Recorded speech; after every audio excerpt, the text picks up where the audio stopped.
नमस्कार, खबरों का पंचनामा देख रहे हैं आप। मैं हूं आपके साथ पूजा। हम लेकर आए हैं देश और दुनिया की 5 बड़ी खबरें जिस पे चर्चा के लिए मेरे साथ स्टूडियो में मौजूद हैं कैपिटल टीवी के editor in chief doctor Manish Kumar. Doctor साहब, बहुत बहुत स्वागत है आपका। धन्यवाद। सबसे पहले नजर हेडलाइंस पर।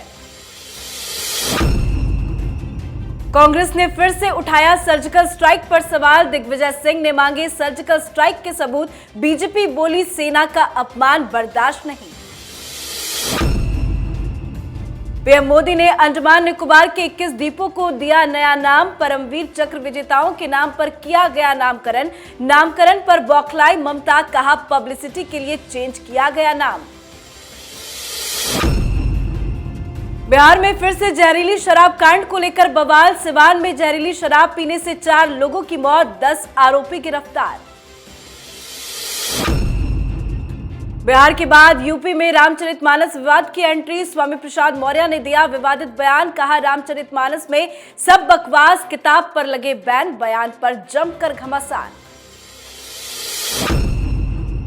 पाकिस्तान की बत्ती गुल। इस्लामाबाद से लेकर लाहौर कराची तक छाया अंधेरा। बिजली बिन पाकिस्तान का बुरा हाल।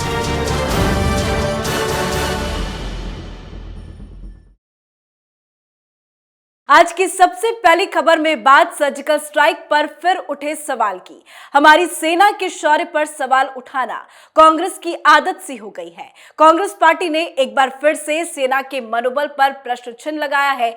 कांग्रेस के वरिष्ठ नेता दिग्विजय सिंह ने सर्जिकल स्ट्राइक के सबूत मांगे हैं। दिग्विजय सिंह ने कहा है कि मोदी सरकार सर्जिकल स्ट्राइक की बात करती है। वो दावा करते हैं कि हमने इतने लोग मार गिराए, लेकिन प्रमाण कुछ नहीं, केवल ये झूठ का पुलिंदा है। दिग्विजय सिंह के इस बयान पर बीजेपी ने तुरंत पलटवार किया। बीजेपी ने साफ कहा कि सेना का अपमान बर्दाश्त नहीं, माफी मांगे कांग्रेस को कितने सबूत चाहिए? देखिए, ये हो गया भारत जोड़ो यात्रा का जो निष्कर्ष निकलना था, इस एक बयान से निकल गया। लेकिन ये कांग्रेस पार्टी की स्ट्रेटजी का हिस्सा है। एक तो पहले आपने बयान दिया, अगर ये रणनीति नहीं होती, राहुल गांधी सोनिया गांधी की तरफ से हरी झंडी नहीं मिली होती, तो दिग्विजय सिंह दूसरा वीडियो नहीं बनाते। एक तो गलती की, फिर एक दूसरा वीडियो बनाया जिसमें विस्तार से बताया कि भाई क्यों ये सवाल उठाया जा रहा है। और इस बीच जो कांग्रेस पार्टी के प्रवक्ता टेलीविजन पे आए, वो ये कह रहे थे भाई हम लोग तो सिर्फ जांच की मांग कर रहे हैं, उनको जांच चाहिए। उनको देश के वायुसेना अध्यक्ष के बयान पे उस वक्त भी भरोसा नहीं था।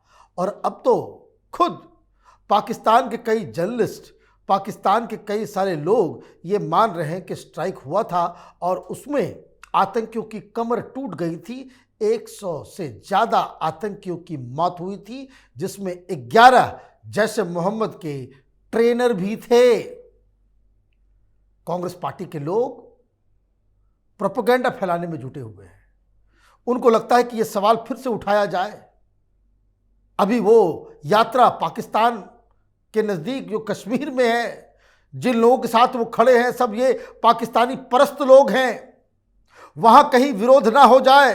एक दिन सिर्फ राहुल गो बैक के नारे क्या लगे, आपने अपने आप को प्रो पाकिस्तान साबित करने के लिए ये बवाल क्रिएट किया गया, ताकि ये जो भारत जोड़ो यात्रा है उसका विरोध वहाँ की आम जनता ना करे। यह है राजनीति का गंदा खेल। लेकिन ये जो बड़े लक्ष्य के लिए भारत जोड़ो यात्रा किया जा रहा था, वो सिर्फ आप कश्मीर में अपनी इस यात्रा को सफल बनाने के चक्कर में पाकिस्तान की बोली आप बोलना शुरू कर देंगे, इसका खामियाजा 2024 में फिर उठेगा। ये मिसकैलकुलेशन कांग्रेस पार्टी जो करती है, बड़े ही उसको कह सकते हैं मास्टरी के साथ मिसकैलकुलेशन, सेल्फ गोल करने की जो आदत बनी हुई है, इसका खामियाजा कांग्रेस पार्टी को चुनाव में भुगतना पड़ेगा। जी, आज की दूसरी खबर में बात पराक्रम दिवस पर शूरवीरों के सम्मान की। प्रधानमंत्री नरेंद्र मोदी ने आज पराक्रम दिवस पर वीडियो कॉन्फ्रेंसिंग के जरिए 21 परमवीर चक्र पुरस्कार विजेताओं के नाम पर अंडमान और निकोबार द्वीप समूह के 21 सबसे बड़े द्वीपों का नामांकन किया। अब तक ये अनाम द्वीप थे, मगर आज से ये द्वीप परमवीर चक्र विजेताओं के नाम से जाने जाएंगे। वर्चुअली इस कार्यक्रम को संबोधित करते हुए पीएम मोदी ने कहा कि अंडमान की ये धरती वो भूमि है जिसके आसमान में पहली बार मुक्त तिरंगा फहरा था। पर नामकरण से ममता बनर्जी काफी बौखलाई नजर आई। उन्होंने कहा कि अंडमान निकोबार में द्वीपों का नाम बदलने का काम केवल लोकप्रियता हासिल करना है, क्योंकि नेताजी सुभाष चंद्र बोस ने खुद इन द्वीपों का नाम शाहिद और स्वराज रखा था। ममता क्यों नामकरण से बौखला रही हैं? देखिए, सारे लोग बौखला गए। आज अनायास आर्मी के ऊपर सवाल नहीं किया गया। ये सर्जिकल स्ट्राइक्स और एयर स्ट्राइक के सबूत इसलिए नहीं मांगे जा रहे हैं। दरअसल आज भारतीय सेना का हर जवान गर्व से चूर होगा कि देखो ऐसी सरकार आई है जो हमारे शहादत को भुलाती तो नहीं, साथ ही साथ उसको उसका महिमा मंडन कर रही है। ऐसे तो देश के हर शहर में गांधी परिवार के लोगों के नाम के हर जगह चौक, सड़क, बिल्डिंग्स आपको मिल जाएंगे, लेकिन परमवीर चक्र के जो सूरवीर हैं, जो जिन्होंने हिंदुस्तान को सुरक्षित रखने के लिए अपनी जान की कुर्बानी दी, उनके नाम से तो कुछ नहीं है। अब पूरी की पूरी टापू उनके नाम से हो रही है। कल वहाँ शहर बसेगा, कल वहाँ कुछ और होगा, ये अजर अमर हो जाएंगे। तो आप ये समझिए कि कितना बड़ा बूस्ट हिंदुस्तान के सैनिकों का, और खास करके जो बॉर्डर पे इस वक्त बाकायदा हमारी सीमा की सुरक्षा में लगे हुए हैं, उनको कितनी हिम्मत, कितना जोश आया होगा। ये बात विपक्ष के लोग समझ नहीं पा रहे। प्रधानमंत्री कुछ और करते हैं, इनके अकल में कुछ और घुस जाता है। इनको लग रहा है कि पॉपुलैरिटी के लिए हो रहा है। ये पॉपुलैरिटी के लिए नहीं है। मरे हुए लोग वोट देने नहीं आएंगे। जिन्होंने देश के लिए अपनी जान दे दी, वो वोट देने के लिए नहीं आएंगे, इनका कैंपेन नहीं करेंगे। ये एक ग्रेटिट्यूड, एक टोकन है कि हिंदुस्तान की सरकार, हिंदुस्तान के लोग कितना कृतज्ञ हैं। उनकी श्रद्धांजलि के स्वरूप में ये नामकरण हो रहा है। विपक्ष को अगर इतना अकल आ गया होता तो ये चुनाव हर बार हारते नहीं। जी, अब बात जहरीली शराब कांड की। बिहार में शराबबंदी कानून लागू है। मुख्यमंत्री नीतीश कुमार साफ तौर पर ये कह चुके हैं कि शराब पीना गलत चीजों को न्योता देने के बराबर है।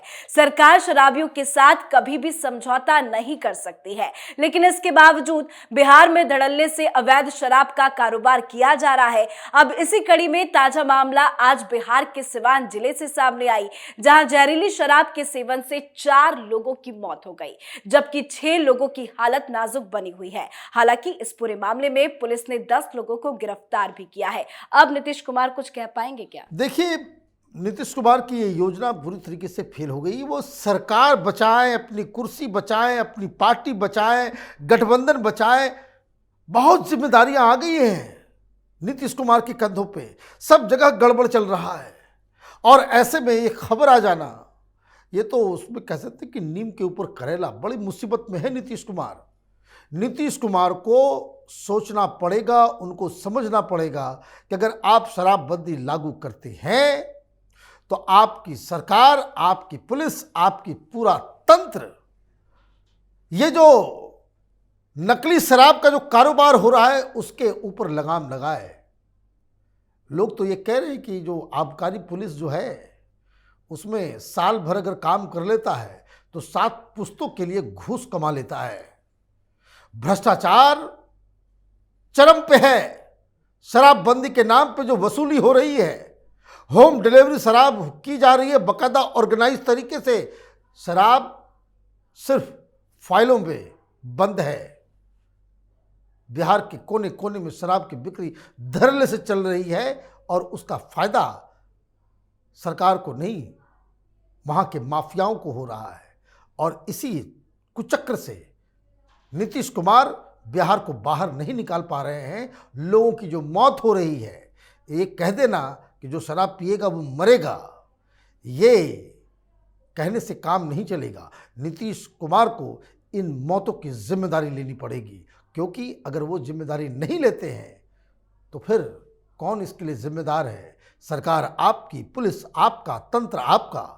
तो ये शराब माफिया किस तरीके से ऑपरेट कर रहे हैं, इसका जवाब तो नीतीश कुमार को देना ही पड़ेगा। जी, अब बात करते हैं रामचरितमानस विवाद की, जिसकी एंट्री अब उत्तर प्रदेश में भी हो गई है। समाजवादी पार्टी के नेता स्वामी प्रसाद मौर्य ने रामचरितमानस को लेकर विवादित बयान दिया है। उन्होंने कहा है कि कई करोड़ लोग रामचरितमानस को नहीं पढ़ते, सब बकवास है, ये तुलसीदास ने अपनी खुशी के लिए लिखा है। स्वामी प्रसाद के इस बयान से जमकर घमासान मचा हुआ है। अखिल भारतीय हिंदू महासभा कार्यकर्ताओं ने सड़क पर प्रदर्शन करने के साथ ही अखिलेश यादव से मौर्य को बर्खास्त करने की मांग की है। साथ ही मौर्य के खिलाफ लखनऊ के हजरतगंज थाने में एफआईआर भी दर्ज कराई गई है। क्यों रामचरितमानस को मुद्दा बनाया जा रहा है? देखिए, वोट बैंक की राजनीति है।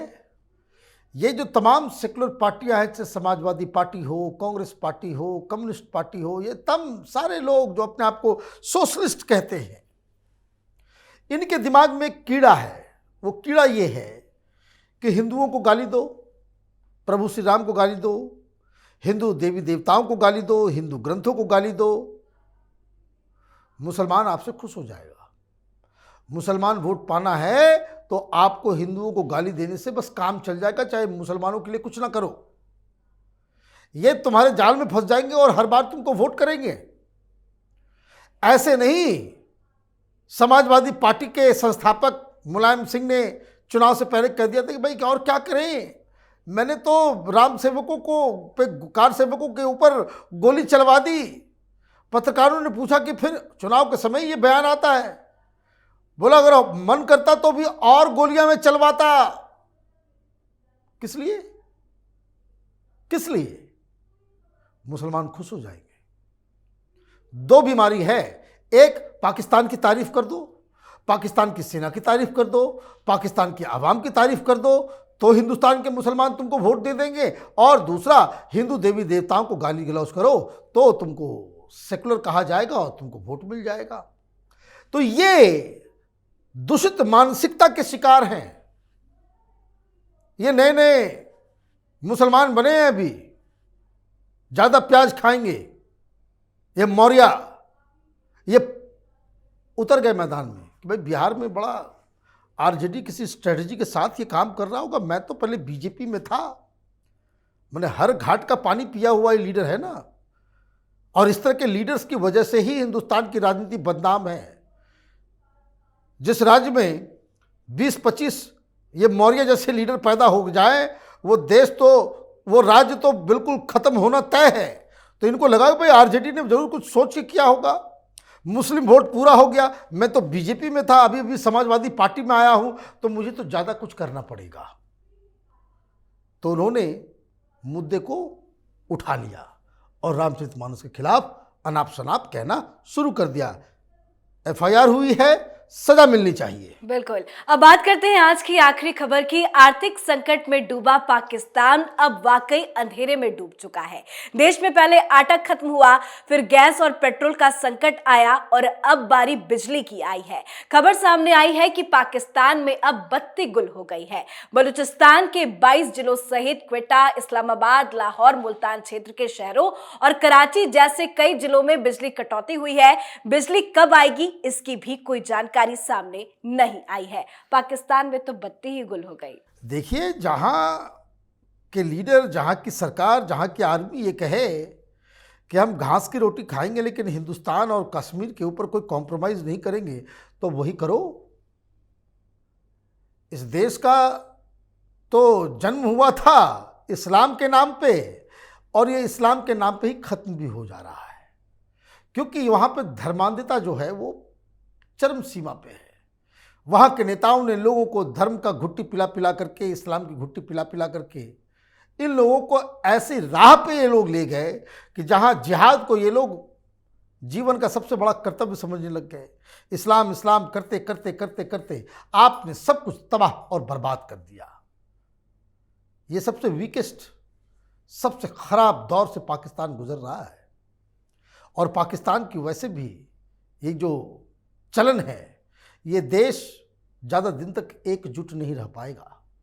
ऑलरेडी बलूचिस्तान, गिलगिट, पीओके, बलूचिस्तान, हर जगह विद्रोह शुरू हो गया है। कोई बता रहा था कि भाई खैबर पख्तूनख्वा में तो कुछ लोगों ने डिक्लेयर कर दिया आज़ादी, कि सरकार से हमें कोई लेना देना नहीं, पुलिस वुलिस सब वहाँ से भाग गए। तो ये कब तक ये देश जिंदा रहेगा, ये पूरी दुनिया को सोचना पड़ेगा, क्योंकि इसके पास न्यूक्लियर बॉम्ब है। इसके पास एक ही चारा होगा, ये पाकिस्तानी कुछ भी कर सकते हैं कि कहीं से कुछ पैसे आ जाए, कहीं से कुछ भीख मिल जाए, उस चक्कर में अपने न्यूक्लियर वेपन भी इधर उधर ने बेचना शुरू कर दें ये लोग। दुनिया के लिए एक बहुत बड़ा प्रॉब्लम बनता जा रहा है ये पाकिस्तान। हो गया पाकिस्तान का जो होना था वो हो गया। रिवाइवल की कोई गुंजाइश नजर नहीं आ रही। दुनिया को, सुपर पावर्स को, यूएन को अब ध्यान देना होगा कि कहीं गलत हाथों में इसके हथियार न चले जाएं। ये देश बर्बादी के कगार पे खड़ा हो गया। जी, बहुत बहुत धन्यवाद बातचीत के लिए। धन्यवाद। खबरों का पंचनामा में आज के लिए फिलहाल इतना ही। देश विदेश की बाकी खबरों और उनके सटीक एनालिसिस के लिए देखते रहिए कैपिटल टीवी। हमें लाइक कीजिए, शेयर कीजिए और कैपिटल टीवी को सब्सक्राइब कीजिए। नमस्कार।